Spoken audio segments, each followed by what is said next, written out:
Assalamualaikum warahmatullahi wabarakatuh. Alhamdulillahirrabbilalamin. Assalatu wassalamu ala asyrafil anbiya'i wal mursalin Sayyidina Muhammadin wa ala alihi wa sahbihi ajma'in amma ba'du.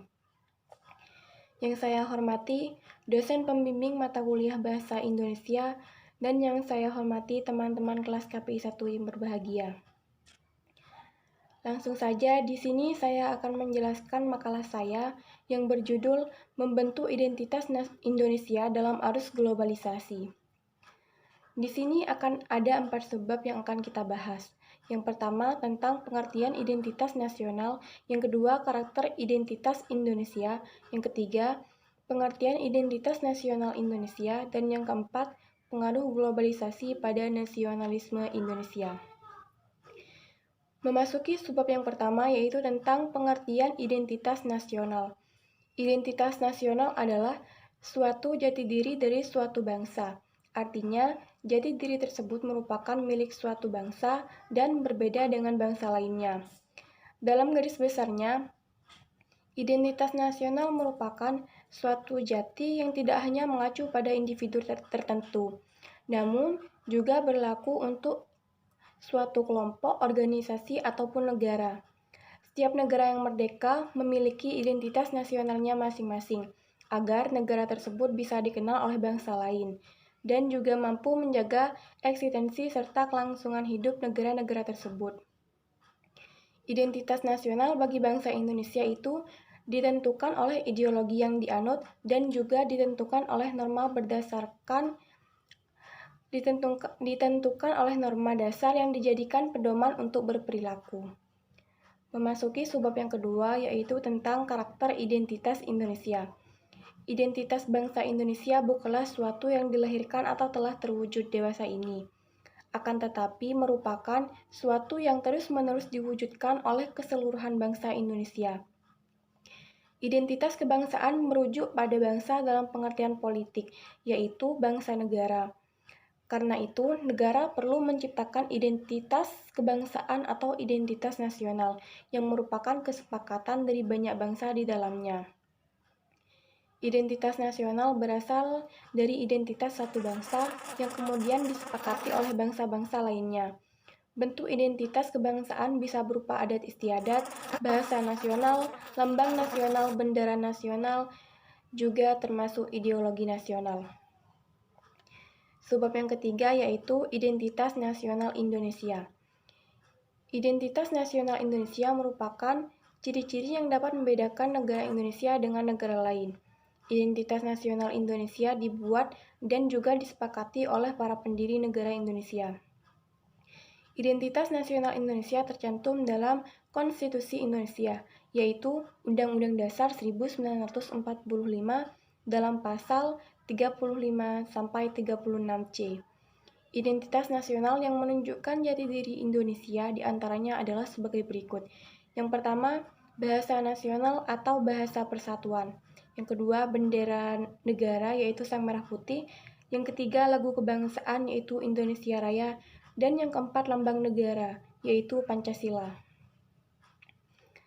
Memasuki subbab yang keempat, yaitu tentang pengaruh globalisasi pada nasionalisme Indonesia. Bagi Indonesia, proses globalisasi telah begitu terasa sekali sejak awal dilaksanakan pembangunan. Dalam kembalinya tenaga ahli Indonesia yang menjalankan studi di luar negeri dan datangnya tenaga ahli atau konsultan dari negara asing. Proses globalisasi yang berupa pemikiran atau sistem nilai kehidupan mulai diadopsi dan juga dilaksanakan sesuai dengan kondisi di Indonesia. Globalisasi secara fisik ditandai dengan perkembangan kota-kota yang menjadi bagian dari jaringan kota dunia. Hal ini dapat dilihat dari infrastruktur telekomunikasi, jaringan transportasi, perusahaan-perusahaan berskala internasional, serta cabang-cabangnya. Dampak globalisasi di Indonesia ada yang berdampak positif dan ada juga yang berdampak negatif dalam kehidupan bangsa Indonesia.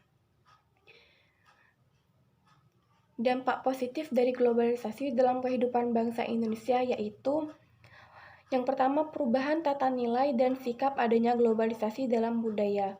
menyebabkan pergeseran nilai dan sikap masyarakat yang semula irasional menjadi rasional. Yang kedua, berkembangnya ilmu pengetahuan dan teknologi. Dengan berkembangnya ilmu pengetahuan dan teknologi, masyarakat menjadi lebih mudah dalam beraktivitas dan mendorong untuk berpikir lebih maju.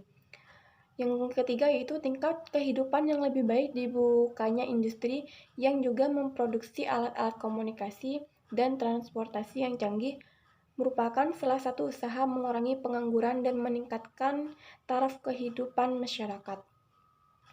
Dampak negatif dari globalisasi dalam kehidupan bangsa Indonesia. Yang pertama, pola hidup konsumtif. Perkembangan industri yang pesat membuat penyediaan barang kebutuhan masyarakat melimpah. Dengan begitu, masyarakat mudah tertarik untuk mengonsumsi barang dengan banyak pilihan yang ada. Yang kedua, sikap individualistik. Masyarakat mereka dimudahkan dengan teknologi maju, membuat mereka merasa tidak lagi membutuhkan orang lain dalam beraktivitasnya. Kadang mereka lupa bahwa mereka adalah makhluk sosial. Yang ketiga, gaya hidup kebarat-baratan. Tidak semua budaya barat baik dan cocok diterapkan di Indonesia. Budaya negatif yang mulai menggeser budaya asli adalah anak tidak lagi hormat kepada orang tua, kehidupan bebas remaja, dan lain-lain. Yang keempat yaitu kesenjangan sosial. Apabila dalam suatu komunitas masyarakat hanya ada beberapa individu yang dapat mengikuti arus globalisasi, maka akan memperdalam jurang pemisah antara individu dengan individu lain yang stagnan. Hal ini menimbulkan kesenjangan sosial. Baik, mungkin hanya itu yang dapat saya sampaikan. Kurang lebihnya saya mohon maaf. Wassalamualaikum warahmatullahi wabarakatuh.